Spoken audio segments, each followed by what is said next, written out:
يا ولاد، قبل ما نبدأ الماتش ده اللي منزل شعره على عينه ده هتشوف الكرة ازاي؟ والاخ اللي هناك ده اللي منزل الشورت نرفع الشورت شوية، مش عايزين فضايح قدام العالم.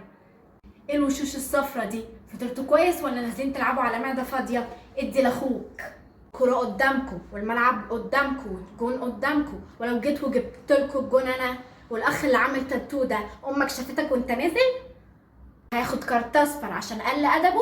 همشي من التدريب خالص ومحدش هيعرف لي طريق جر.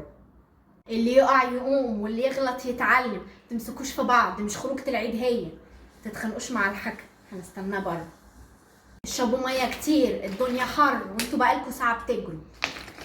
انت يا كابتن ركز في الكوره مش في المدرجات، البنات مش هتطير. ولو حد جاب جون الاول ما تتخانقوش مين يحتفل الاول، كلكوا حلوين وكلكوا شاطرين.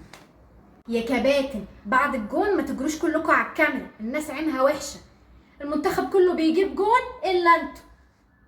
يا كباتن لو كسبتوا وجبتوا جون اتصلوا بامهاتكم، قاعدين قلقانين.